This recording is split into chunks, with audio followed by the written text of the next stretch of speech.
Oui, bonjour, bonsoir la famille. J'espère que vous allez bien en tout cas. Naeli bino sango ya mawa oyo tshoko komela biso na journal lelo. Ya ndeko na biso héritier Watanabe groupe na ela timi wata. Ba utiko kuta na accident moko ya munene na Guinée.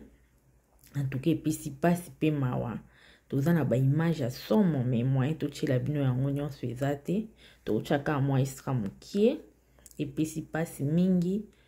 Bazalaki na mutuka bis moko ya pembe babandaki kozonga e bakutaki na problème wana ya accident mutuka ebaluki esali tono place wana bozomona wana donc esali pasi mingi komona bandeko ndenge bauti kozwa likama wana e parmi bango tozomona eza na bandeko ba musicien ebele basili kobuka na maboko basili kobuka na makolo toyebi na onte soki baza combien o bazwi ba choc wana mais selon information en tout cas mingi parmi bango babukani makolo babukani maboko esali vraiment pasi mingi alors biso batu toza malamu toyeba kosambela mpona bandeko na biso pour ke bayeba kose rétablir bien et eloko ya bien kaka toyoki en tout cas mutu moko te akufi toyoki dese moko te en tout cas wana nde eza information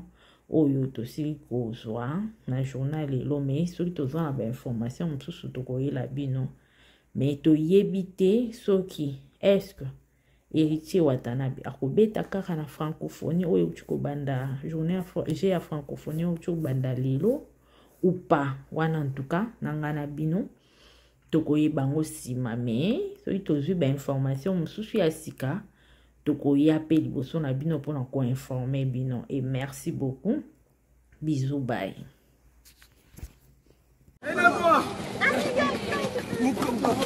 Aidez-nous s'il vous plaît.